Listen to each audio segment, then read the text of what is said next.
just his story is very interesting. He sent me bullet points of everything that he's been able to do and accomplish, and it's just an awesome story. And then also he, just gonna have a great discussion with him and just hear his stories. I think his stories are going to be great. But obviously, before we can go full out, we need some music. So, as every coach says, let's do it one more time and let's go full out.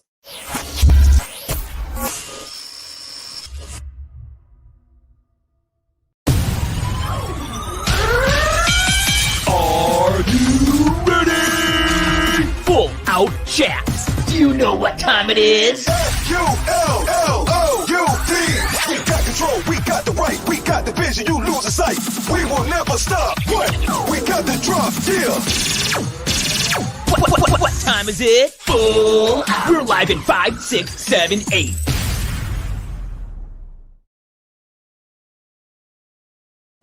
All right, we are here with Mike Pare. Mike, can you hear me? Yep.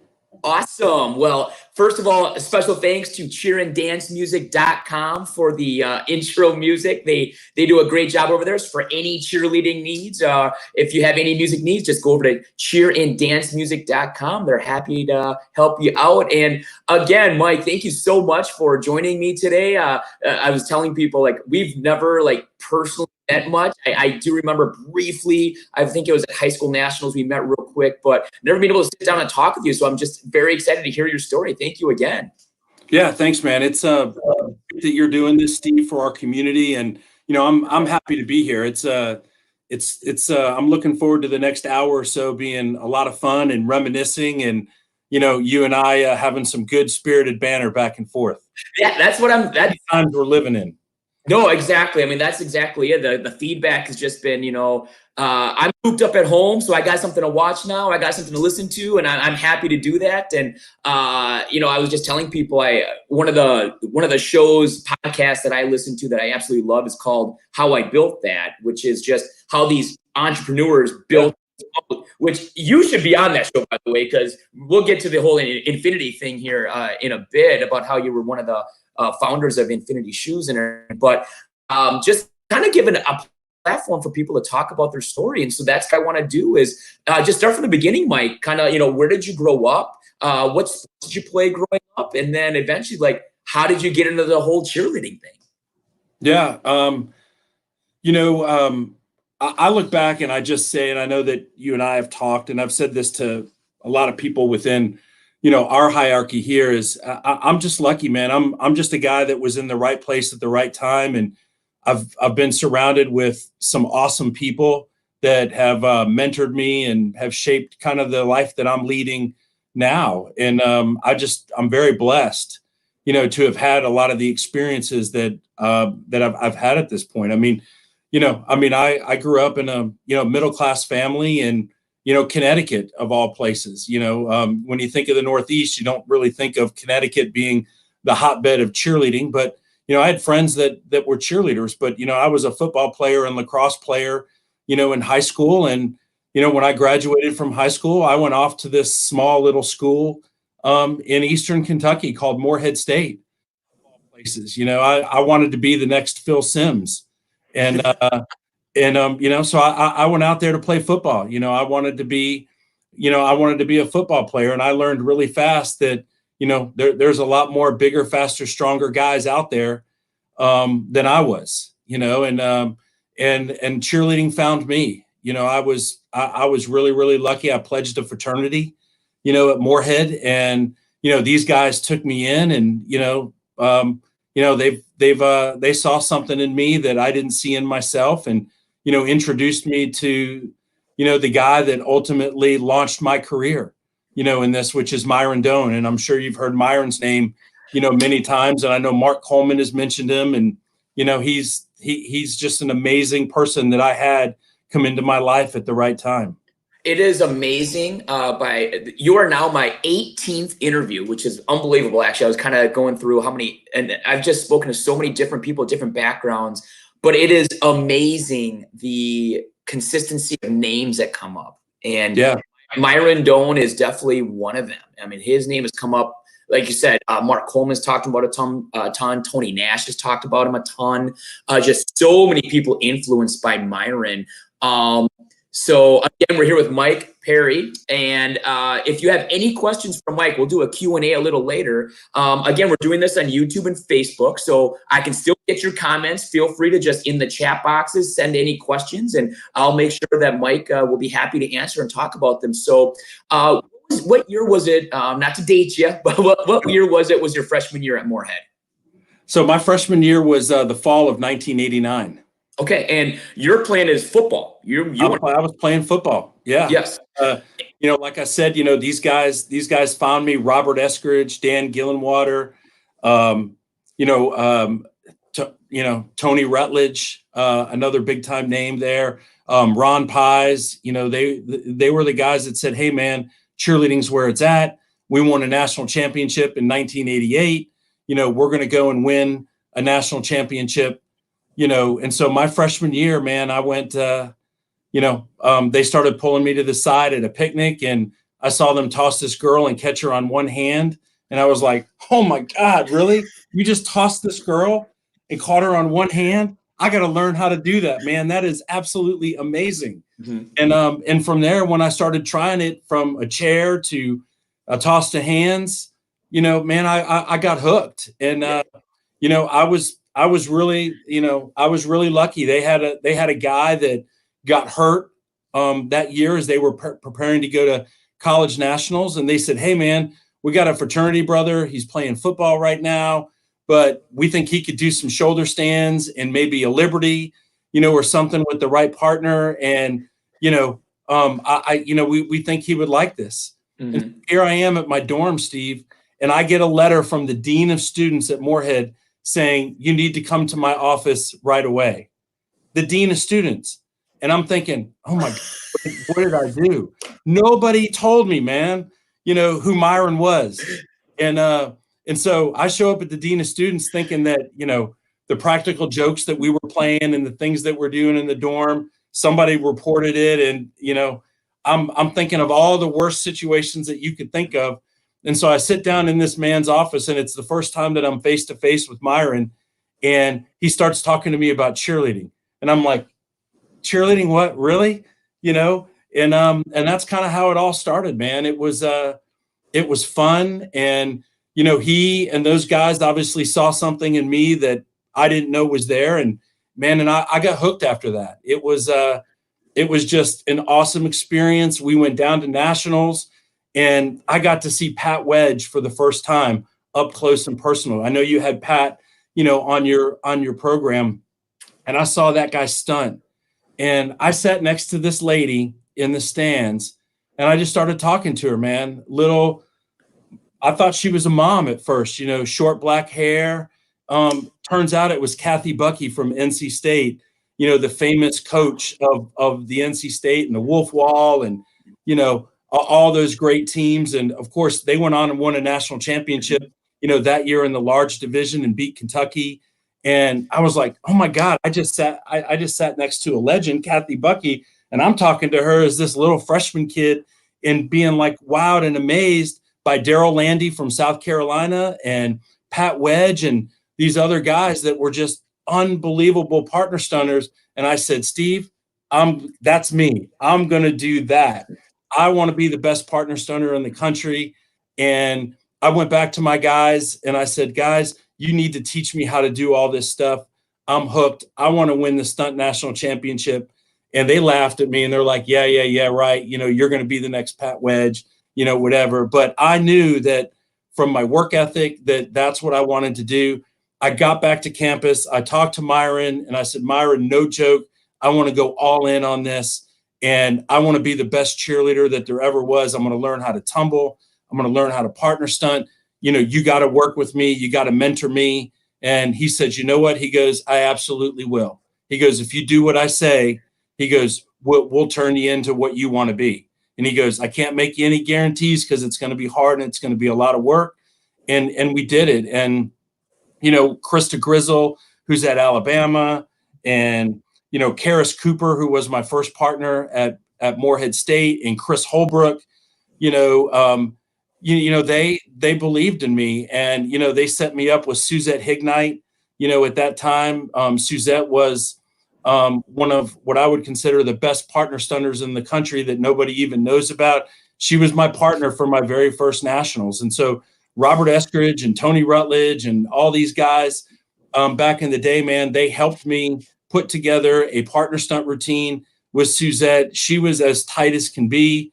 We put together the video, and man, wouldn't you know it, we placed first in videotaping, Oh, wow. Out of the blue. And I was like, what, really, us first? And my goal was just to have a consistent, free flowing routine, which, that first year I saw it, there were breaks and there were stoppages, in there with some motions and stuff. And I was like, man, if this was going to be partner stunts, we need to go, forgive my French, balls to the wall. And we need to just stunt out for that full minute and do the hardest things we can possibly do during that time. And, Suzette being the top person that she was, it didn't matter what I did. She was going to stay up there and stand up. I mean, she was just so gifted. She was a UCA staffer for a long time. And, just amazing. And like I said, it was kind of lightning in a bottle. You'll hear me use that probably a few times. That's one of my terms. But, we were really lucky. We got down to nationals that year in San Antonio, and we kind of took the competition by storm. And man, we started out that year and we won. That partner stunt national championship, and I just pinched myself thinking about that day and Jeff Webb calling my name out, and Suzette's name out, and I'm just looking at Myron saying, "Wow, man, we did it. We set a goal, and together, we did this." And Myron was the guy that said that, and I'd heard this from my dad many times, but you can do anything you want in life if you set your mind to it and you're not afraid of the work that goes into accomplishing that. And so that's what we did. And then we were lucky, man. We won as a team that weekend too. We beat perennial powerhouse at that time, George Mason University. And that's where, Pat Wedge and Bill Seeley and, all these rock stars of the cheerleading community, we're on that team, and we just couldn't believe it, man. It was just it was a blessing, and it was a dream come true that weekend, for me to be able to come back to nationals at San Antonio and compete. And, it was just a cool experience. I remember it like it was yesterday, being there and being in that environment and, loving it. And just knowing that if there was ever a way that I could be a part of cheerleading for the rest of my life, that's what I want to do. It was just that strong and that memorable, and, being around all these people were just so inspiring, Steve, Again, we're here with Mike Pare talking about his Morehead State days. And so what years were you at Morehead? So I was at Morehead 89, 90, and 91. Okay. And so what year did you win partner stunts? Was that 1990? Is that correct? 91. 91. Okay. Yep. So the 89-90 season was my first season. Mm-hmm. The 90-91 season was my second season at Morehead. Okay. And now, correct me if I'm wrong, was 91, was that the first year ever of actual partner stunt competition or not? Second. Okay. Yep. All right. So you won the second ever partner stunt national championship. I did. Yeah. Okay. A guy named Daryl Landy from South Carolina won the first one.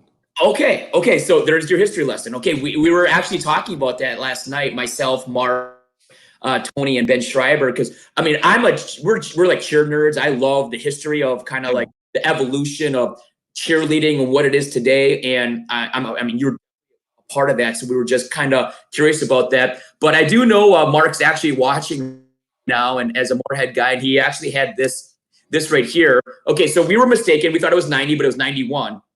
So you just talked about the 91 partner stunt and how you guys won, but could you talk about the 1990 where, George Mason did beat Morehead that year? As Mark likes to joke, Bill Seeley reminds him of that all the time.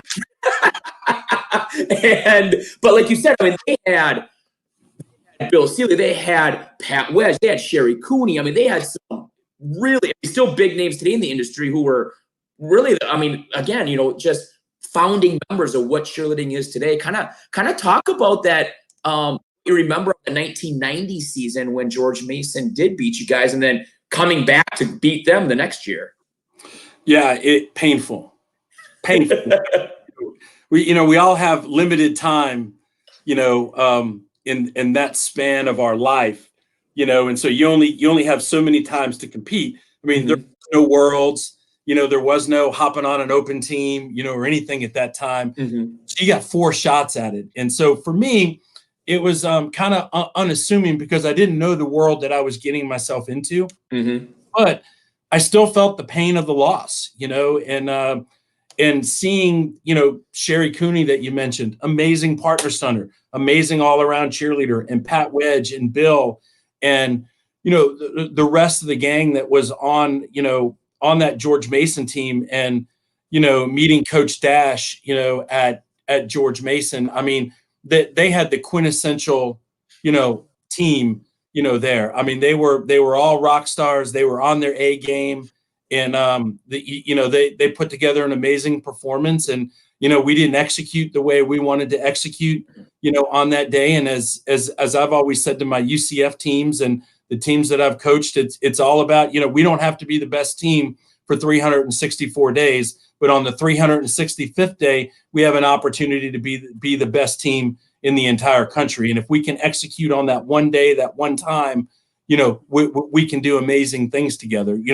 We can let Purdue and Ohio State and Kentucky and Texas and all these other teams be number one for 364 other days. But for the 365th day, that's the day that we need to shine, and, we need to be ready. So they were obviously more focused than us, and they executed better than us that day. And, they deserved it. They were a really good team. They were creative. They did some things that year that nobody had ever seen. And, it's and that's what wins it. Creativity and execution is what sets, teams, that makes them legend. And that was a legendary team and a legendary program, at that particular time. And but you know what? It brought us all back to campus, and it brought us closer. We knew that we were returning about 90% of our program, and we knew that we were going to start the week after that, getting ready for tryouts and moving into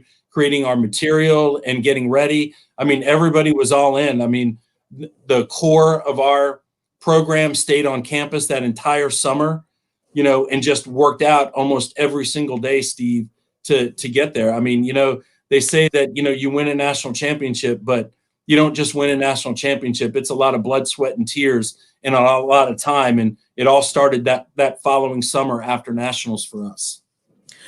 So, I mean, talk about, real quick, this is something that also was brought up by Mark at Morehead, but he just would love to hear, talk about Myron before he became like Myron. Obviously, Morehead was already very successful, but obviously with Myron Doan at the helm, they went on to win so many national championships. Just talk about your memories, just, like his influence. What did you learn from him? Because, I mean, the next part of the story we're going to get into is, you end up actually moving into going to Lexington and cheering for the University of Kentucky, which obviously another historic program. But, I mean, just talk about about Myron and the influence he had on you as an athlete. And eventually, obviously, you went on to become a coach. So, Steve, I loved that man. He, like I said, he saw something in me that nobody else saw. And I know deep down that he loved me as well. We had a lot of conversations. Myron was a practical joker. He was fun. A lot of people don't know how Myron became the cheerleading coach and advisor at Morehead State. And the story is, he and I were talking over dinner one night, and, I asked him about that. And, the vice president of students, guy named Mike Mincy at the time at Morehead State, they had a vacancy for the cheerleading coach, and nobody applied for it. Nobody wanted it. This was in 1987. And they said, "Hey, Myron, guess what? you're now the director of the cheer program. You're students, you're over cheerleading. And Myron, he was a music guy. He was extremely gifted, playing the piano and about every musical instrument you could think of. I mean, he was just so talented, with that. And he's like, well, what the heck do I know about cheerleading?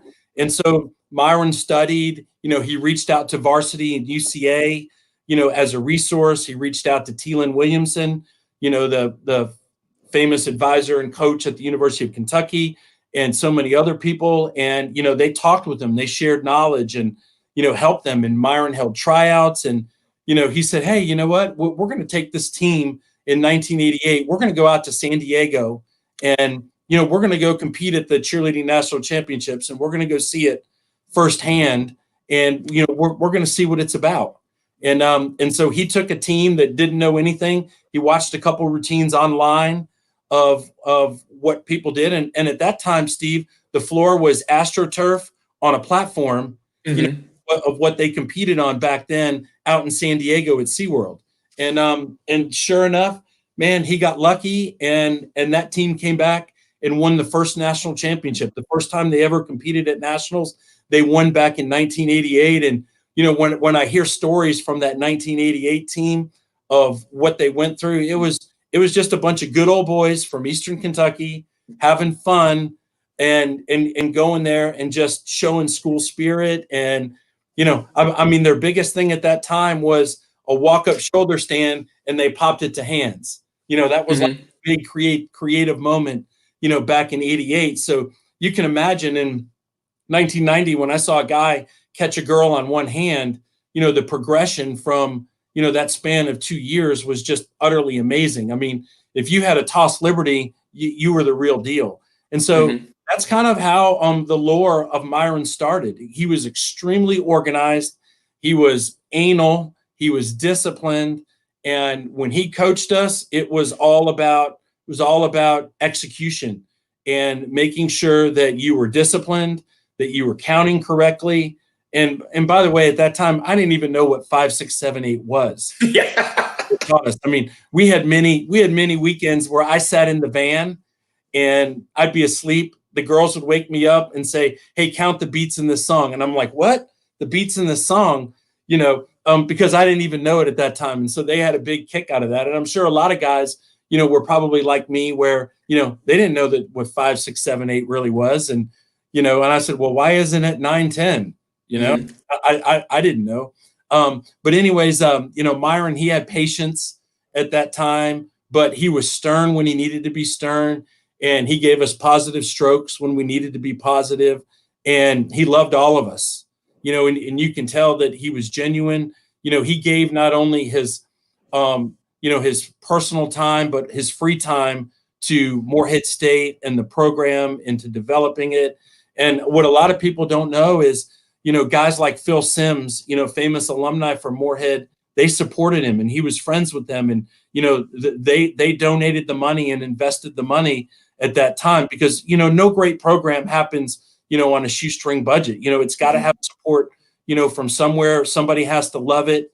And Myron was the right guy. He had the connections. He knew the people in the community.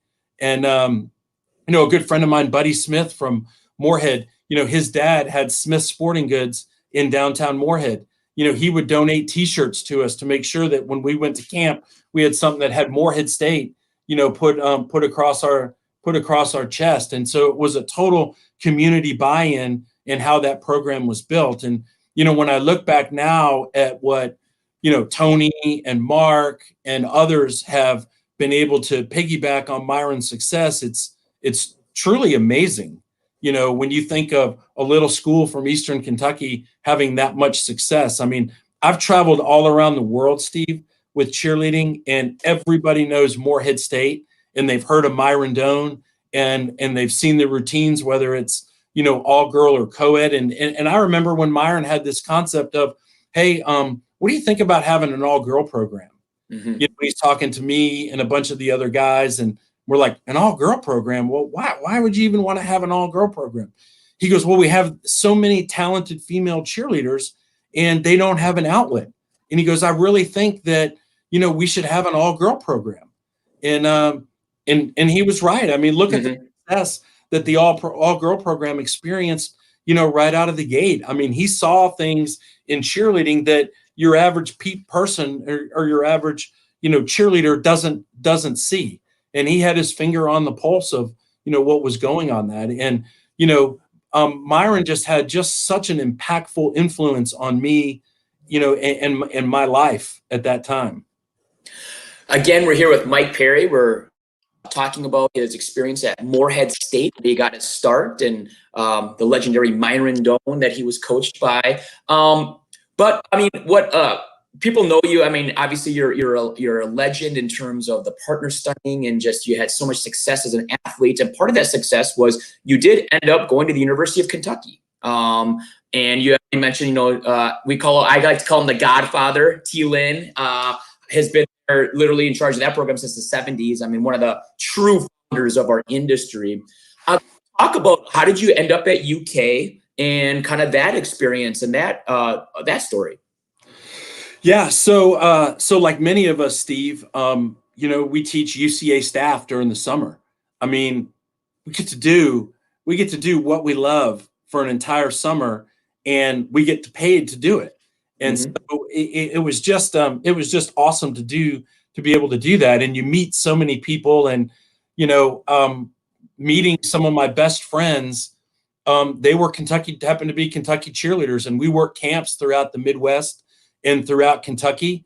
And that's how I came in contact, with Myron and the culture and, what it was about. And my best friend at the time that I was teaching camps with, spending the summer with, was a guy named Paul Blackhurst. Paul's from Indiana. He had transferred from Indiana and Julie Horine's program at that time. And he was at Kentucky working on a master's degree. And he's like, "Hey man," he's like, "have you ever thought about coming over and cheering with us?" He goes, "How much fun would that would be? We could be roommates, and we could cheer." And Wendy Fitzpatrick, you guys probably know her famous daughter, Whitney Agee. Yes. Yeah, she was my partner, and her daughter's Whitney, the phenomenal Team USA and Kentucky cheerleader, tumbler, basketer, stunner. I mean, amazing talent. But yeah, that's her mom, Wendy. She was one of my partners at Kentucky. But yeah, that's kind of how the Kentucky story started.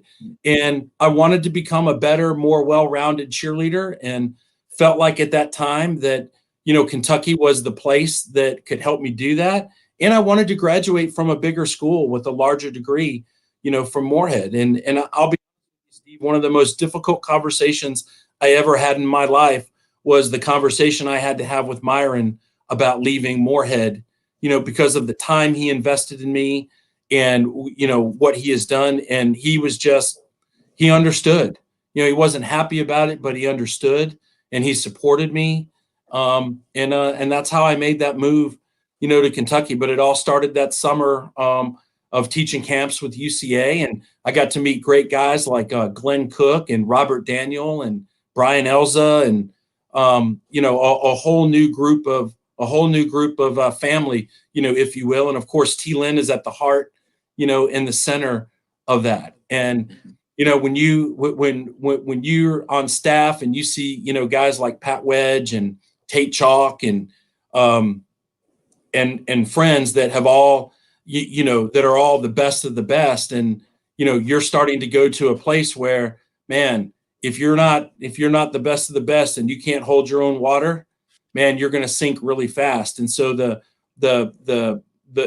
premise of every day, with that in your mind, is what drove you to greatness, and what I believe drives a lot of those kids today that are at Kentucky to greatness. Jomo does a great job managing the talent there. I know you had Jomo on a couple weeks ago, where he talked about the culture and what's been developed there and the talent and developing the talent. But, there's just such a mental game, when you get to that level of pushing yourself to that next level. And, for everyone, that next level is always different. I knew for me that my Achilles was tumbling, and I needed to become a better tumbler, and be in an environment around people that tumbled every day. And it was a big part of the curriculum, was something that I needed, that I knew would push me to become better. I knew that I wasn't ever going to be an elite tumbler, but I knew I had it in me to at least be able to throw a full. And I Sorry, had go ahead. people on our team laughing at me, in trying to do these. What's this big oaf doing?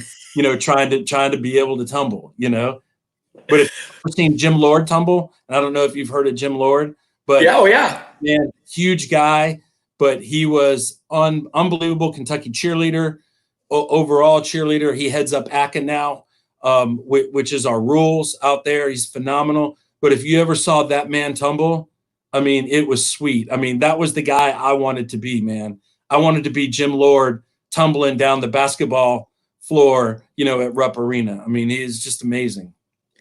Well, again, we're here with Mike Pare. We are talking about his transition to the University of Kentucky. So you were at Kentucky for how many years? So I was at Kentucky for 2 years. Okay, and what was your major? What were you studying at Kentucky? So I was studying marketing and communications. Okay, so you're at Kentucky. Obviously, you're very successful. You guys are. I mean, it's Kentucky. I mean, you guys are. I'm going to assume won national championships there. Well, so it's funny. So in 1992 is the year that at the end of that summer after partner stunt and nationals at Morehead is when I transferred to Kentucky. We put together a team that we thought had a chance to win. So many of these, Wendy Adams, partner stunt, basket, tumbling legend. Back then, Glenn Cook on the right helped coach us. Dave Harvey was one of my roommates. Robert Daniel, who I talk to this day, and Paul, who are on my immediate right there. I mean, these people were like family, and we pushed each other, but we were friends, and they introduced me to new experiences that I had never been a part of. And my very first basketball game, Steve, was in Rupp Arena against Louisville. And if you know the Kentucky-Louisville rivalry and basketball, famous Denny Crum as the basketball coach, I mean, it was amazing. Like, you couldn't even hear yourself think, in that place. And then, a week later, seeing Bobby Knight from Indiana in the Indiana Hoosiers coming in. And then, the Arkansas Razorback teams, from the early 90s coming in and playing. I mean, basketball was just an unbelievable experience at Kentucky, and cheering those games and learning how to become a better cheerleader and what was important. And I think that T-Lynn really does a great job of driving that home with the young cheerleaders of how important the community engagement is, how important interacting with alumni is.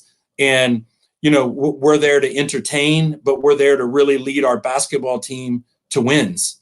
And at that time, man, we got to see a lot of great basketball players, come through there. Seeing Jamal Mashburn, from Kentucky, seeing Shaquille O'Neal when he was at LSU. I mean, the list goes on of like legends, that went on to play and have successful careers, in the NBA. I mean, it was truly a phenomenal experience that I got to be a part of. And, like I said in the beginning, man, I was blessed being in the right place at the right time, surrounded by the right people. And they drove this success. And, T-Lynn obviously saw something in me at that time and felt like I would be a good fit for not only the culture there at Kentucky, but to be a contributing member, because everybody has to pull their own weight, when you're there. And so I was really lucky and blessed to have that experience at that particular time. So you're at Kentucky and you win. You get the experience you were probably looking for. Obviously you improved as a cheerleader overall. You're surrounded by, you were at Morehead also, but you're surrounded by greatness. People are just pushing themselves. You're getting the game day experience, the big school game day experience. And then you end up graduating from Kentucky. And so, but you didn't get it. You were actually going into the real world after PK. Am I not right there? Yeah, yeah, I did.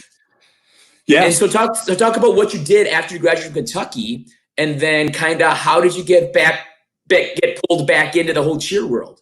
So I applied for a job at the University of Cincinnati to work with the cheer program and to coach the cheerleaders. And I knew that I loved it, and it wasn't going to pay the bills, but I knew that I wanted to always be affiliated with cheerleading, share my experience, share what I've learned with younger cheerleaders, and, mentor kids like both Myron and T. Lynn have done, in my life.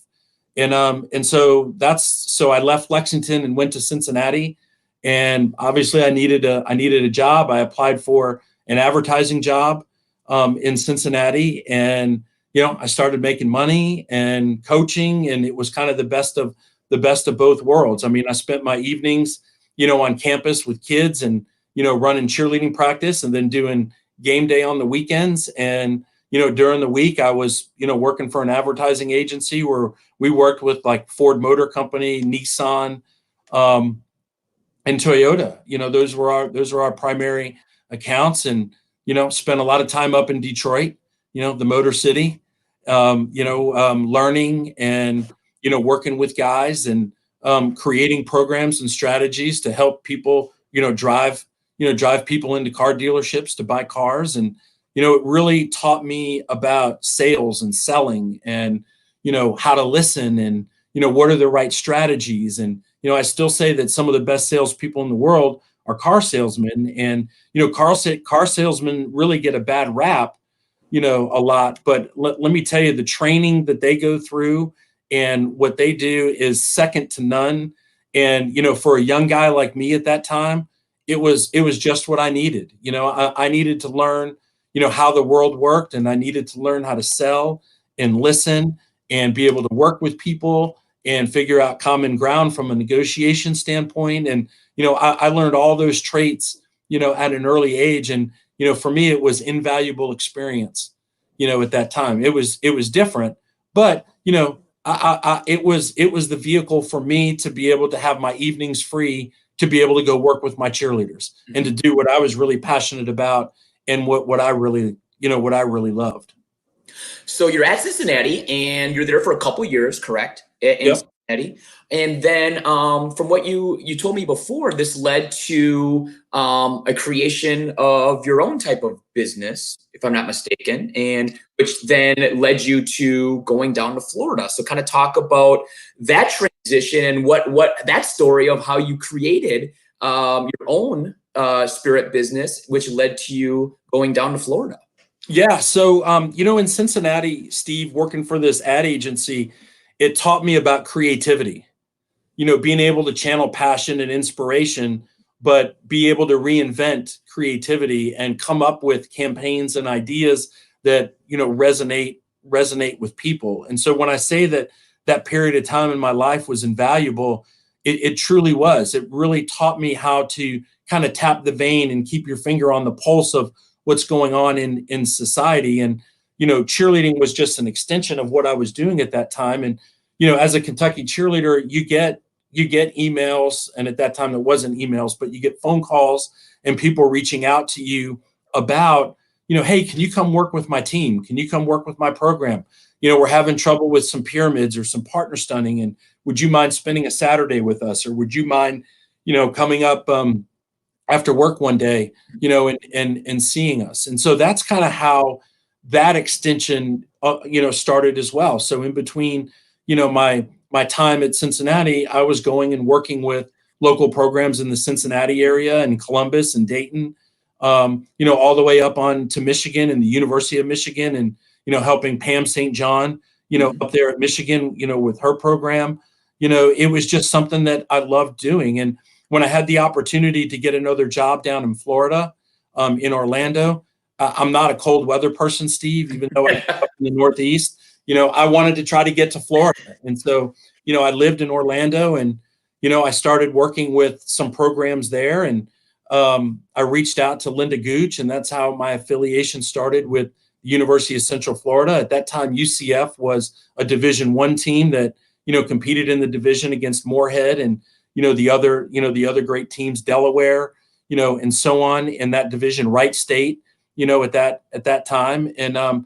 And so that's kind of how that all started. And, so I'm working for an ad agency down there, and, we're working with, the Toyota Dealers Association in Central Florida and the Ford Dealers Association. And, I learned about service departments and back end, and extended warranties, more than I ever wanted to know about the car business, man. I just wanted to be a cheerleader.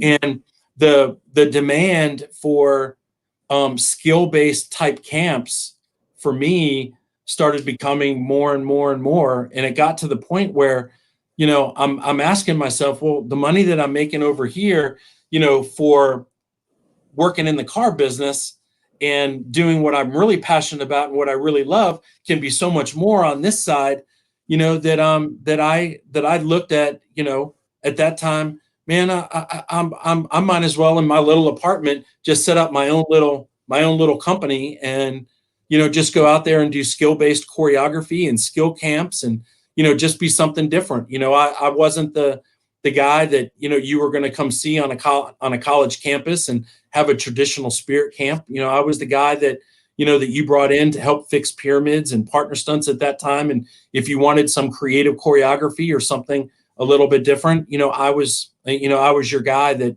you would call to do that. And so, so that just started happening slowly but surely. And, the teams that I was working with started experiencing a lot of success, and, success drives demand. And, before I knew it, it was like 24/7.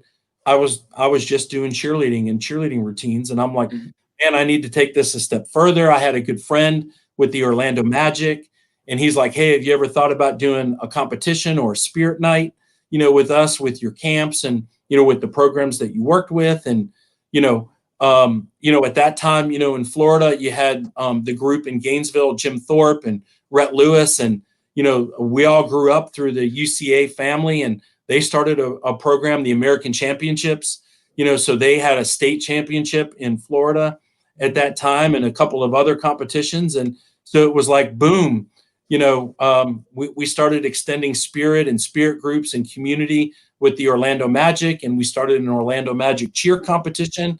And then more NBA teams, the Miami Heat started reaching out, the Charlotte Hornets. I got networked with guys at the San Antonio Spurs and Houston Rockets and Atlanta Hawks. And, the next thing I knew is, every weekend in the winter, I'm running a cheerleading competition for these NBA teams and these NBA programs. And I'm like, well, maybe I can do a national championship competition. And, and so that's how my company Spirit Cheer, started off. And so it was just an extension of me, doing choreography and doing my camps, and then, my NBA event nights, and then eventually starting an event company, that where we did events. And so that's kind of how that part of it started, and, how I started making my living. And, man, I was blessed. It was awesome, to say that I had a full-time job and I was a full-time cheerleader. And even today, when people on the plane ask me, what do you do for a living? I always say, you're not going to believe it. I said, I'm the luckiest guy in the world. I work for the best company in the world in cheerleading at Varsity. And I get to be a cheerleader every single day, whether it's cheering our Varsity Spirit Fashion sales team on, or our All-Star Fashion sales team, or our All-Star advisors, or working with All-Star gyms, or high school cheer coaches, or college coaches. Man, I get to do that every day. I mean, it's a blessing and a dream come true. We are here with Mike Pare. In about 15 minutes, we're going to have our Q&A session with Mike. So again, if you have any questions, feel free to just type them into the chat or the comments box, and they'll pop up here, and I'll be able to get to him some questions. So you're at UCF, and what was your first year in Orlando working with UCF? So I started working with UCF in 1998, 1999, Steve, and we started just working on partner stunts. Linda said, hey, can you come in one time a week and, help us out? And at that time, she had a full-time guy that was helping her in Michael Blosser. And, but she had great cheerleaders. Frank Mediavilla was one of them, Ryan Rinaldi. Todd Frank was another guy that was around the UCF family at that time. And so, at that particular time, it was 2 or 3 years of just working partner stunts and being around and going to games and being a mic man for them, at the games. Those were the Dante Culpepper, quarterback years at UCF. So they were fun football years at that time. And, Linda was just so gracious to allow me to have that experience, to be a part of, her program that, that she's basically fostered and built, all those years. And, I took a page out of Myron Doan's book and I said, hey, Linda, we've got all these great female cheerleaders. We hate to cut them and lose them, every year. What do you think about having an all-girl program? So we created the first ever all-girl cheer program. I knew I needed a female to help me to coach at that time. And I reached out to a friend of mine, Jenny Hitt, at that time. And she was the coach at Oviedo High School. Oviedo High School has a tremendous high school following and tradition there. They were rivals with Dr. Phillips and Winter Park High School, in Orlando. And she helped me and became a really good friend of mine and confidant. And we had the first ever all-girl cheer program. And Steve, I look back at that and, as much as I could say I was a train wreck at that time with coaching an all-girl program because it was different from co-ed, it was some of the best times I've ever had in my life. And those girls were unbelievably amazing. We made them believe that they could go win a national championship in all-girl. And I really felt like we had an opportunity to do that. And, we got out there and it just didn't work out the way we wanted it to work out there. But it was a one and done, kind of year. It was fun. I learned a tremendous amount, from not only those athletes there, but from Linda, basically mentoring me and helping me, at that particular time, taking me as a coach to another level, making me see what's really important as far as the athletes go and the interaction with the athletes. And, the number one goal is making sure that they graduate in 4 years with a degree, not a degree in cheerleading, Mm-hmm. and that's what, that's what she's about. And that's what her program is about. And it really opened my eyes to such a bigger and broader picture that it's not about, how many double fulls or single fulls can you throw and how many full up QPs or rewinds can you catch? And, it was about, making an investment in the athletes that we brought into the program and how can we make them better people? How can we make them stewards of the community? And yes, we learned about community involvement from day one, with Linda, because she is all about, the alumni events and the UCF alumni there. And it was just a humbling, awesome 12 years of my life being able to spend there. She and I together experienced the highest highs and the lowest lows from taping. At that time, Steve, we used to have to tape a fight song, a cheer, and a sideline and have a skills tape. And let me tell you, talk about some grueling times and some grueling things. Man, having to put all those together and make sure that you didn't miss a motion and that nobody flinched and that it's perfect. And, the skills tapes, I mean, and for the old school guys, you remember what that was like. I mean, it was hard. It was really hard, but it made our program get better and it got better faster, by having to do it again. Hey, we're going to do it again, yeah. So I look back at that time period and it was incredible time period at that time. I had my cheerleading company rolling, with events and, we had an issue at UCF where, they were redoing some facilities and stuff. And so we were practicing outside in the student center, outside of the student center there on campus in the grass every night, getting bit by mosquitoes. And, Florida, the mosquitoes, they're not kind, man, but, Linda was smart. She was always in sweats. Here I am in a t-shirt, a Northeast guy, just getting eaten alive, but it was good times for sure. Out there. But, it all paved the way for us having a cheerleading gym. Mm-hmm. So we had, I mentioned Ryan Rinaldi and Frank Media Villa, who are alumni there. They came in and, Linda and I invested a little bit of money to get a cheer gym going. So we would have a full-time place to practice and have a spring floor, one of the things that I felt, really gave an advantage to the University of Kentucky was the fact that we practiced on a spring floor every day. It was softer from an injury prevention standpoint, but it helped advance tumbling. At that particular time, tumbling was such a big part of your routine, the acrobatic, part of it. We've since kind of gone away from, that heavy tumbling on the college side, and it's more about partner stunts, pyramids, and crowd leading. But at that particular time, we felt like the surfaces, would be safer for our athletes, and that it would help from an injury prevention standpoint, and less wear and tear on the joints and the body. And so this cheer gym, we had, 50 kids, 60 kids, 100 kids, 150 kids, and Frank and Ryan, they did an amazing job of managing it. But one of the biggest complaints that we had was, guess what? Shoes. Shoes were big and clunky at that particular time. Kids were wearing, cross trainers. If you remember, like the early 2000s, cross trainers are what people were wearing, and they were big and clunky at that, at that time. But that's all we had. And so I said, man, we need a lighter cheer shoe.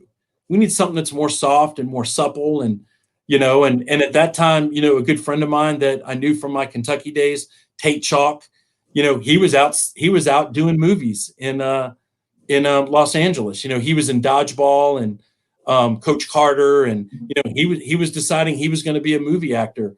And he had worked for Power Cheer, which was a small cheerleading brand, at that time, and he was the only guy that I knew that knew anything about cheerleading shoes. But we were making a little bit of money at Spirit Cheer at that time, and I knew that it was something that I wanted to invest in. I knew that cheerleaders needed to have new shoes every single year. And I'm like, a repeat product that kids need every single year. Hey, maybe this is it. Maybe this is what we need to do. It was Nike and Converse and New Balance and, all these other brands, ASICS, that are out there, the ASICS Tiger that NCA helped make famous, that little spongy, shoe out there, but it offered no support. We needed to come up with something a little different. And, that's how Infinity started.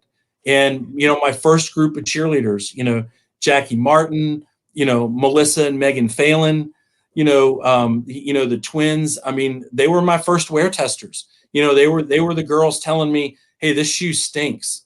This shoe's too heavy, or this shoe isn't doing that. And, we went through a lot of different generations, and trying to find a manufacturer in China back in 2003, Steve.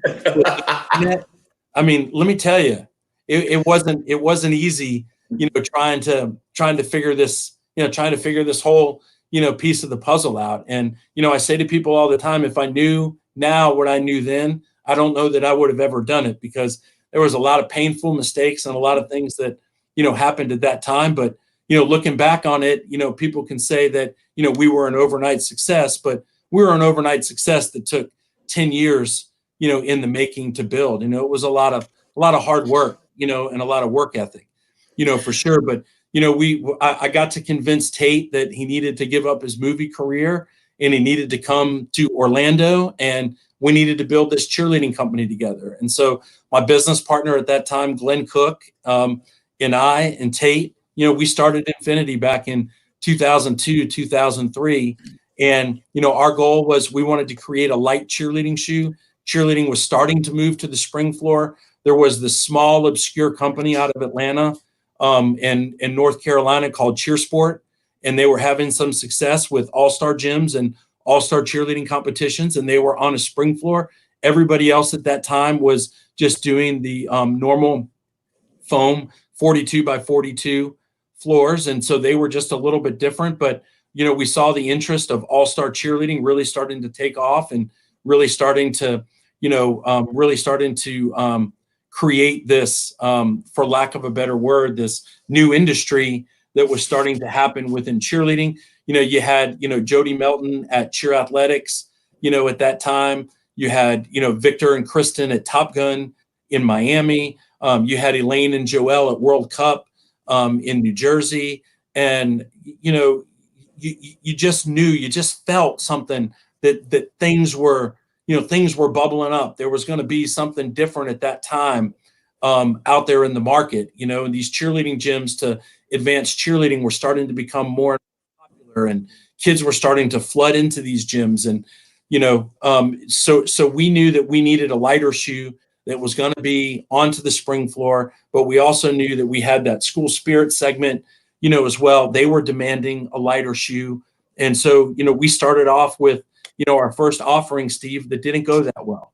I took a second mortgage out on my house to help fund, some of the development costs, because shoes is an expensive, undertaking, and we got, some apparel companies and, some event companies that were out there that helped us fund, at that time, our first run of shoes. And Steve, they all fell apart.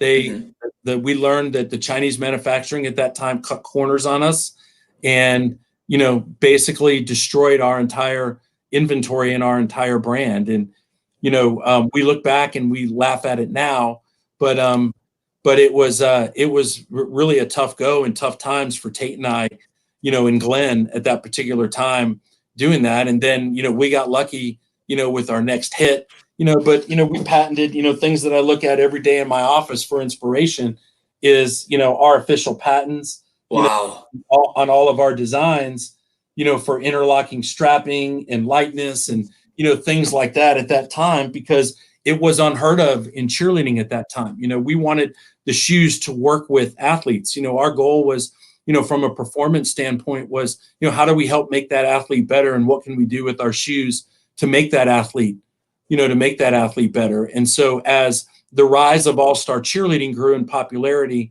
so did our brand and so did our company. And, convincing Jeff Webb that, he needed to take, Infinity on, and seeing the business side of Jeff at that particular time.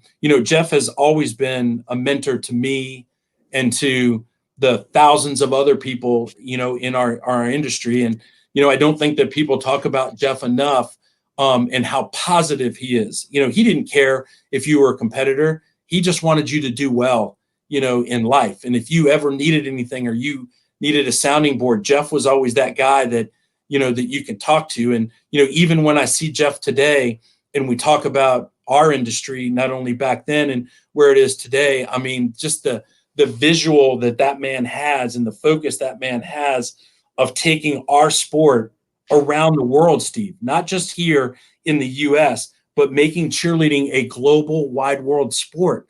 Think about the vision that takes. I mean, I'm inspired when I go to England and, I go to China and I go to Australia and I see the cheerleaders and their passion when we go to the world championships every year. What our sport has been able to morph into and what it's come to has just been a microcosm of his vision and his ideas. And I say that to you just because, the guy is truly a treasure.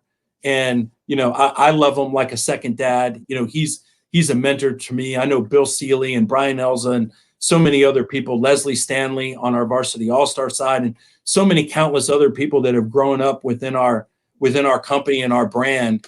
The way we look at Jeff and the admiration for what not only he's accomplished as a businessman, but as a person, too, is really quite remarkable. And I don't mean to digress, but, he's just had such an influence on my life and the shape it's taken, much so like Thielen and Myron has. It's just nice to be back home, and be underneath his umbrella and his guidance. And, because he pushes us from an entrepreneurial standpoint. It's like we all have our own little business underneath one big giant business, that we work with, and, he holds us accountable to the decisions that we make every day. And, I think that that's one of the ways and reasons he's been able to be so successful for as long as he has. You just don't have a company that has been out there for 45 years. It's almost unheard of with the passion and the culture of cheerleaders. It's truly a blessing and truly amazing. But, that's kind of how our story for Infinity started. And, the minute Jeff took us on, we exploded. Mm-hmm. I just, Infinity, you started in 2002. Is that correct? Around 2002. Mm-hmm. Obviously, like any new business, you're going to have your failures. And you talked about that first shipment run. And I actually kind of remember that because I remember, I got into cheerleading in 2000. That was my senior year of high school and things like that. And then I remember I cheered at Wisconsin and we were in Adidas school and we hated. Hold on a second, Steve. Yeah, no problem. Go ahead. Keep talking. Yep. And I just remember being at Wisconsin and we had the Adidas shoes. And Adidas shoes, like you said, were just big and clunky. A lot of the cheer shoes at the time, and Infinity came along, and I just remember people being like, "It's almost like you're wearing a sock." Because it was so light and it was so different. But obviously, you eventually got it right, and were able to, obviously grow Infinity. And Infinity today is obviously now just huge in the like I said, the All-Star community. Because really, in the early 2000s to mid 2000s, is when All-Stars are starting to blow up.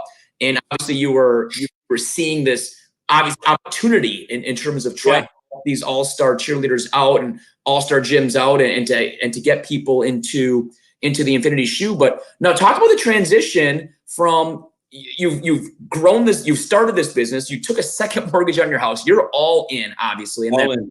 And yeah, then so, Infinity, Steve, so get this. So I was looking for a picture that I thought that I had here. So Tate, we had an opportunity to go to this coaches conference, and all the heavy hitters in our industry, were going to be there. They were all big NCA people too at that time. NCA was an early adopter of All-Star Cheer. And we finished our first prototype. We were all happy, and we got it in the mail. And I like I said, I can't find the picture of it.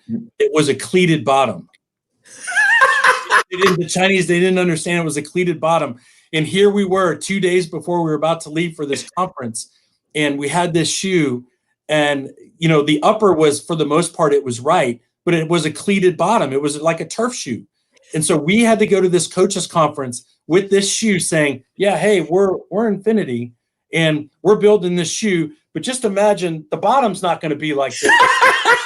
And you have people like Victor Rosario looking at this going, okay, well, isn't that going to hurt for shoulder stands? No, Vic. It's going to be a different bottom, and people having to just say, I think that they humored us at that time, Steve, and just said, yeah. Well, that's just Mike and Tate, that ain't never going to be anything anyway. And then we were able to get our act together by that spring. We went to NCA college nationals that spring, and we had some new shoes and our new designs. And Stunt Fest, was always such a big gathering of people stunning out for the day after NCA was over. And we had prototypes of our shoes for kids to try on and wear. And once they started trying it on and we started taking pictures, we knew that we were definitely onto something, at that particular time. And we were throwing T-shirts out and towels, and we were doing everything we could to promote, at that time. And that's what really kind of officially launched our company to start creating awareness on a shoe called the Infinity Evolution at that time. And, Tate really dug in and started making the competition route, going from competition to competition, setting up a booth and showing people, what it's about and what what we stand for and what we're doing. And, it was lightning in a bottle. We were lucky, and it took off, and people started saying for cheerleaders, by cheerleaders. We weren't Nike. We weren't Converse. We weren't ASICS. We were just a bunch of cheerleaders. We've walked in those shoes. We've flipped back tucks on the hardwood floor. We know what that feels like. We know what it's like to stunt at a ball game. We know what it's like to compete on the competition floor. We were those guys that we got it. And I think people bought into the fact that, hey, these are a bunch of guys that are working really hard, trying to make something for our industry and for our people and for our athletes. And we know that they care because they've been doing it a while. And so the transition at that time was awesome. I got, my competition company was doing really, really well at that time. And then 2008, 2009 hit, Steve. And, and if you knew about 2008, 2009, the younger people don't realize, what the collapse of our economy, looked like. And the recession. Yeah, absolutely. Yep, you know, I here we are. remember that very well. I was just a couple years out of college, and I mean, I fully admit it. I mean, I was a casualty of that. I lost my job. I got laid off, like a lot of people at that time, and which, looking back, was actually a blessing in disguise that led me to other things, which absolutely led me to Purdue. But yeah, I mean, 08, 09 was you know, I mean, well, until really now, until what the situation we're in today, you know, Yeah. our economy hadn't seen something like that since the Depression. No. And so, you know, it scared me, man. I saw friends having their houses foreclosed on, and I had an opportunity with Varsity at that time. You know, Jeff and a guy named John Newby, you know, approached me about acquiring the event side, you know, of our business. We had had some really successful events in some markets. And, you know, at that time, Varsity was in an acquisition mode for All-Star Brands. And, you know, Jeff saw the writing on the wall from a footwear standpoint, as far as, a lot of the larger brands looking to exit out of cheerleading.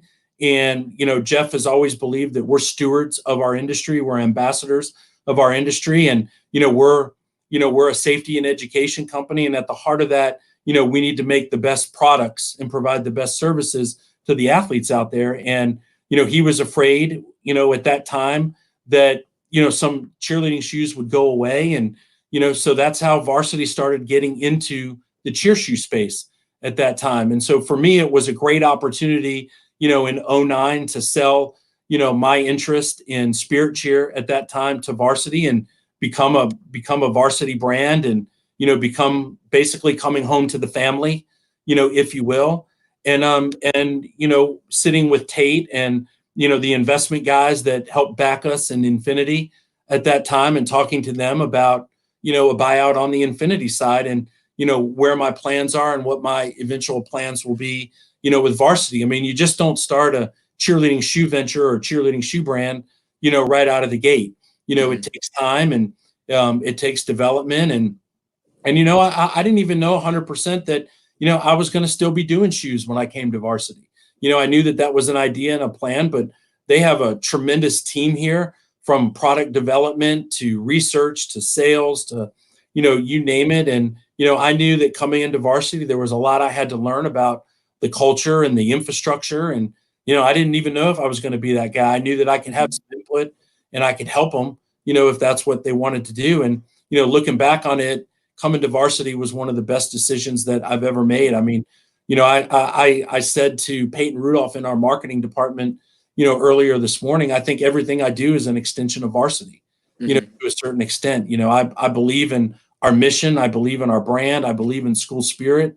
I believe in every aspect of it. It's just not selling a pair of shoes. It's way more than that. It's about a culture and a lifestyle, and, you know, everything that, you know, we're a part of. And, you know, that's my guy, Phil Holdsworth, who is my partner on the shoe side.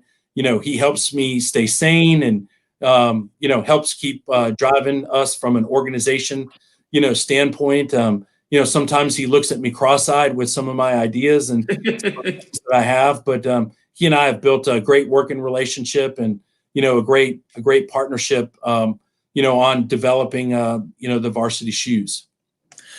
So, okay, I mean that's kind of the American dream. You start something, and eventually, you know, you, like, as you kind of say, you kind of cashed out. You go under the Varsity umbrella, and you all of a sudden, you, not knowing it, but all of a sudden you're back to kind of what you became known for, in terms of you're now developing shoes and apparel for Varsity brands. And you know, real quick, I mean, now you've been with Varsity for a while now, and has done that. And, you know, as we kind of wrap up here before we get into Q&A, coming now, that's where the story is now. Now you're with Varsity. Yeah. With Varsity for a while, and talk, just, you know, quickly, just talk about, before we get into Q&A, because I saw some questions about the shoe stuff. I know that you wanted to talk a little bit about kind of, you know, you alluded to it, spirit, and kind of where we are today, and, you know, the stance that, you know, that another part of what you're developing with Varsity, and kind of just talk about that. Yeah, you know, Steve, at the heart of everything I do, and you see shoes here, you know, in my background, you know, whether it's my office or Brian Elsa's office or anybody's office here in our building, Bill Seeley, you know, we're cheerleaders, man. You know, our heart and our passion everything that we do is cheerleading. And when I think about this crazy time that we're living in right now with COVID-19, and I think about our industry and our friends, I mean, we're cheerleaders, man. And if there's ever a time for spirit and the need for spirit, it's now. I believe that we should let every kid that wants to be a cheerleader in the United States become a cheerleader. That's not Varsity's view. That's my view. I want them to have the experience that I had of what it's like to, whether it's cheerleading on a Friday night for a football game or cheerleading on Saturday at a college. I want every kid to have that opportunity to be a cheerleader, to be a school ambassador, to lead school spirit, in their school. I just think that it's so big. And when I look at our Varsity Spirit Fashion family, and our sales team and our region managers, and I look at our state directors on the camp side, and I look at, our Varsity All-Star Advisor team, and I look at the Varsity All-Star Fashion team led by Lois Ann Murphy and Leslie Stanley. I mean, I'm a part of the greatest cheerleading team in the world, Steve. And shoes is just my little corner of it, and getting to network with, traditional brands that are out there that want to network in the cheerleading community. But we are here to support cheerleaders across America. And we work every day. We grind every day, not because it's our job, because it's our passion. And we love it. And, I want to make sure that every kid has the opportunity to be a cheerleader if they want to be a cheerleader. I know that here at Varsity, our camp team, we're running virtual tryouts. I know that we're doing virtual consults to help these cheerleading coaches be able to manage and stay organized for when, this lockdown, goes away. I'm excited when I hear that, my state of Tennessee is going to start opening back up next week. I don't know what that's going to look like. I don't know what our new norm is going to look like from social distancing and from, group gatherings. But I know at the heart of it that every community in America needs school spirit. And at the heart of every community, I live in, Germantown and Collierville, which is a suburb of Memphis. I know at the heart of it, the cheerleaders in our high school is the heart of our community. And I know Chris Crabtree and those guys at Houston High School. And, I know the folks up at Collierville High School. I know at the heart of it, those cheerleading programs are going to help us recover. They're going to put smiles on our face.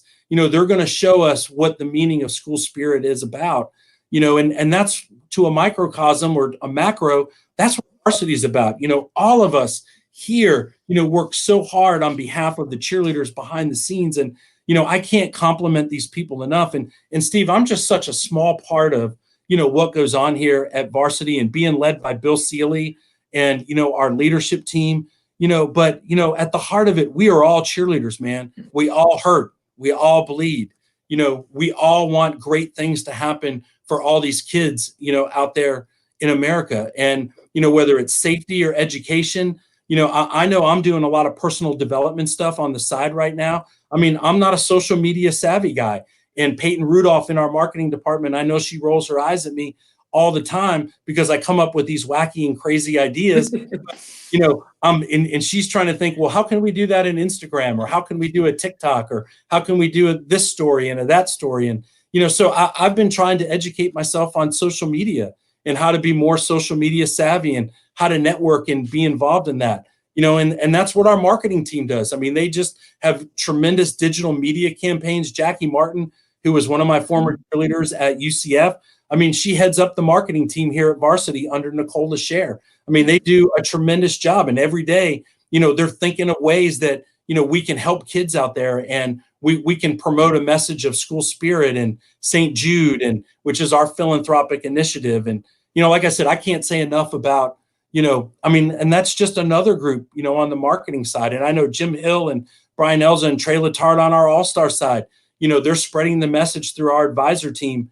out there with these gyms. What are cheerleading gyms going to look like, moving forward in here? But, they've got their finger on the pulse and the cutting edge of what that's going to be for it. Our goal as cheerleading is to lead the charge. I'm just one of those guys that have the flag in my hand, and I'm running up the hill and I'm saying, hey guys, follow me. I don't know where we're going, but we're going to get to the top of the hill, and we're going to see what things look like at that top of the mountain, and that's kind of what I'm about here. When I say Varsity is an extension of me, I know that me and my fellow brethren, out there all believe in the same thing and the same philosophy. And, we're lucky to have Bill Seeley and Jeff Webb, to help us and lead us and mentor us. Mike, well said. I mean, the world we live in today, I mean, it won't be normal for a while, for sure. Yeah. And I just, it's all about mindset. How are we going to go into this whole situation together and stand together and to just try to be as positive as we can? And I 100% echo you, and I appreciate you talking about that. Do you have a couple more minutes to real quick do some Q&A? Awesome. Yeah, and you know what? I would be remiss, Steve, if I didn't give a shout out to my wife, Sherry, who of course has supported my wackiness and this whole cheerleading experience. My son Lincoln, he was one of the top football athletes in the entire country. And my daughter, who's a cheerleader at Houston High School, kind of following in my footsteps. It's funny some nights at the dinner table, and like most families, we're all having dinner together at night. It's fun to talk about cheerleading things and hear what she's thinking about and what her friends are talking about and thinking about, tumbling wise. And my wife is like, say what? What does that mean when you're tumbling? So it's we've had some fun banter, as a family for sure. It's again, taking lemons, making a lemonade is absolutely, families are getting closer. They really have no choice. We are all in this together and just trying to make the best of it. And we do have a couple of really funny questions, good questions here. You're actually talking about Peyton Rudolph, and he actually had a question for you. And a question from Peyton is, Mike Pare, how do you incorporate safety into the shoes you make based on your experience as a college athlete? Well, thanks, Peyton. Like I said, Peyton listens to my wacky ideas, Steve. When I'm saying, hey, I want to create this shoe, but I want to do blank and blank and blank. And she looks at me and says, well, I don't really know how that's going to work. Mm-hmm. At the heart of it, performance. Varsity is a performance-based company. From our fabrics that we do on the apparel side to the shoes, that the kids are putting. Athletes demand more performance out of their shoes. Quality, durability, the highest quality materials. So from a safety standpoint, I do a couple things. One, I'm a firm believer in arch support, Steve. 85% of females out there have mid to high arches. Well, what does that really mean? It means that every time they're standing in a pair of shoes, like their Tory Burch sandals, that they wear to the mall and, to the movies and stuff at night, it means that they're pronating. It means that, their ankles and stuff are leaning in. So if I can even that angle out through arch support in our shoes, it means that their joints aren't going to take that pounding when they're doing that back tuck or that jump or that dance or popping down from a partner stunt. And so little things like the materials that we're putting in the shoes, the support that we're putting up through the arches, muscle memory is so key in any support that you see there. We want to make sure that these kids are supported in their joints. We just launched a brand new dance line as well, and we've taken this philosophy on dance side. Man, if you've never been to UDA National, Steve, I highly recommend you going. I've never really thought much from a dance perspective as being a cheer guy, right? But when I see these dancers and how it's a whole nother community of passionate people, and highly talented people. Mm-hmm. When you see some of these girls, spinning turns, doing 5 and 6 times, the turns and the jumps and the leaps that they do, it is absolutely phenomenally athletic. I mean, I can't spin around twice standing on without getting dizzy. Ditto. And so, the dance line, that we've just launched, we've really tried to incorporate a lot of the athletic elements that we've learned in cheer shoes based on the anatomy and physiology of these female athletes, to incorporate in that. And these dancers, they're another ambassador at all these high schools as well with the cheer program. So Peyton's question, we're always looking to innovate, in everything that we do here. Jeff has challenged us from an early time period that, you can't stay the same. You have to constantly innovate and create. And so when people look back at my career and what I've done, not only just with shoes and anything, I want them to be able to say is, man, that guy could innovate and create. And that's what I want my contribution to be to the industry and, to the folks here at Varsity and the countless thousands of cheerleaders that wear our product every day. We have a question from Leah. What is your favorite shoe? Hers is the Custom Ascend. I mean, do you have a favorite shoe or maybe a shoe design that pops out at you as like, man, that was the shoe that really took the brand I work for to the next level? Yeah. Steve, you're asking me to say that I like one child over another. If you That's not me, it's Leah. Leah's asking it, not me. Yeah, Leah. I can't really do that. I do have some favorite shoes. I think the Ascend for its time, she said the Custom Ascend. I think the innovation that we're doing with customization, and like you saw the picture of my partner Phil on that side. Phil really helps work on how we get those logos applied, the quality, the durability, and all that. I do think the Ascend is one of our, innovating, our most innovative shoes. Right now, I think my favorite shoe is one of these shoes right here. You're going to laugh at me. It's our brand new dance shoe, that we've created. It's called our Strut, and it's a knitted shoe for dancers. It's really a shoe that I'm super excited about, Steve, to launch for this year. And I also think, like our Arrows, that we have, not only the customization, but I think the style and the look is just evolutionary and revolutionary for, what's going on, today. We try to stay what we call athletic current with what, many of the other brands out there are doing, the Nikes of the world, the Adidas, the Under Armours, the Sauconys, of the world. We're trying to innovate not only in our look and design, but from a performance standpoint too, whether it's bracing the ankle in that Ascend that I just showed you, and the support there to, having a sock fit, in there. We're just trying to do from stability and points and texture and materials.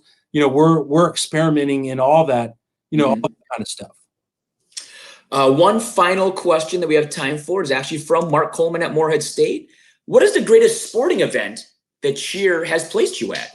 Through Cheer, what is the event that you've been to? I mean, again, there's probably a lot, but kind of, is there one that jumps out at you?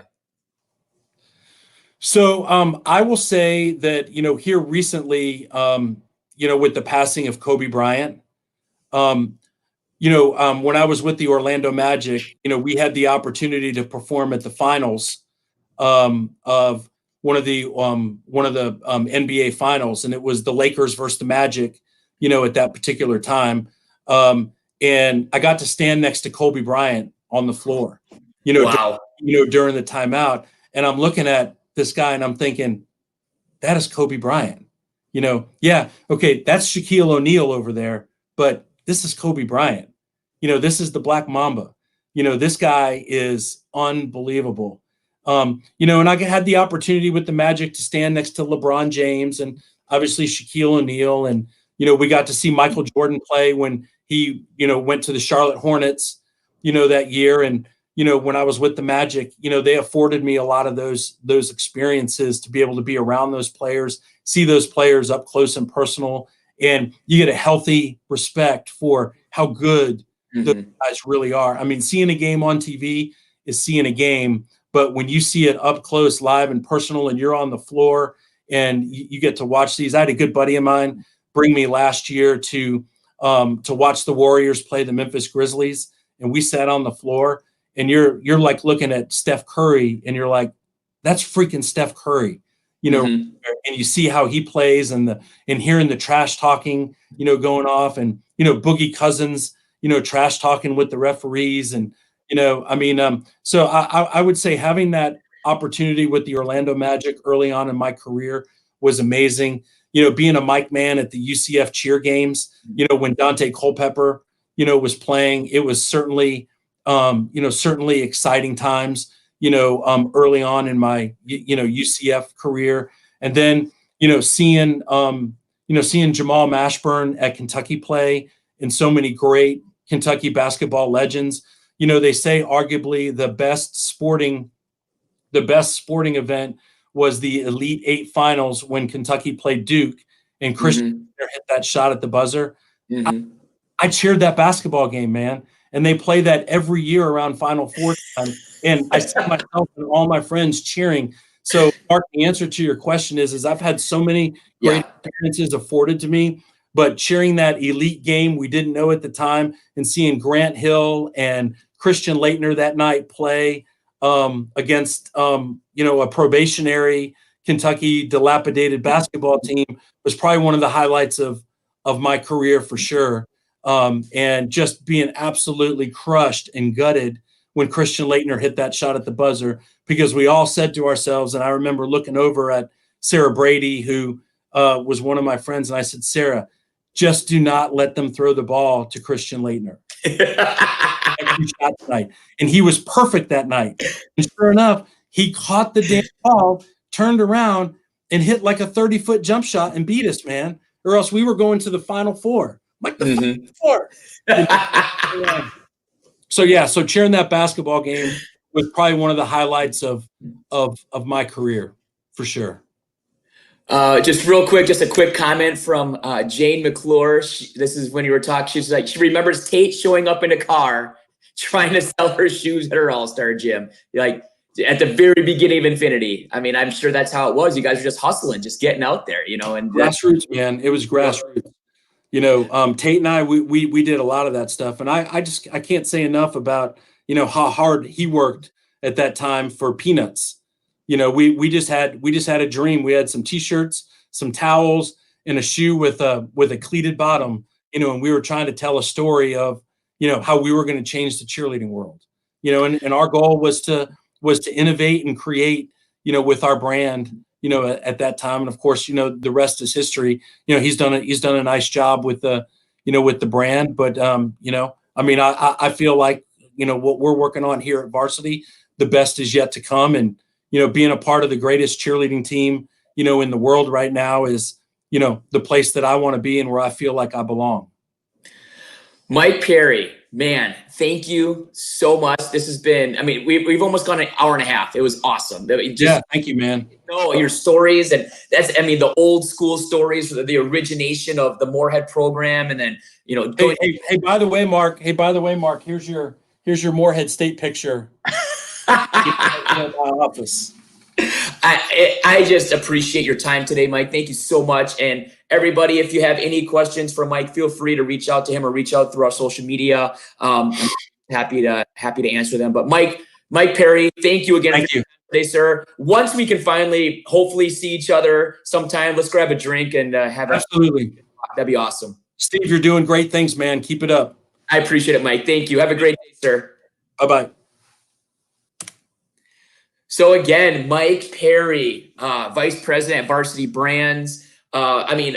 His story was awesome. Starting out at playing football at Morehead and then becoming a national champion at Morehead and then going to Kentucky and then being one of the co-founders of one of the biggest brands in cheerleading, Infinity Shoes. And now with Varsity Brands and the great things he's done there with their shoe line and their apparel line and everything, just an unbelievable story. Thank you again to Mike Pare. I hope you enjoyed today's show. Thank you. Sorry again for the last minute change to the YouTube and Facebook channels, but it worked out great. I've seen a lot of great comments and a lot of great views here. So again, thank you. I will be back on Monday with another full out chat, and we're going old school again, and I love it. Monday, I'm going to be interviewing Bill Patterson. Yes, Bill Patterson from NCA, old school Indiana University coach, now in Dallas, working in the offices down in, just a great guy. If you've ever met Bill Patterson, you know exactly what I'm talking about. He's a great guy. So I'm excited to interview Bill on Monday. But again, everybody, thank you again for joining. If you have any comments, please feel free to share them. Please feel free to share it if you're enjoying everything. This has been just a lot of fun. I've had a blast doing this project. So as always, stay healthy, stay safe, and everybody, please, please, please, please practice social distancing and make sure that you are doing everything to keep everybody safe. Have a great day, everybody.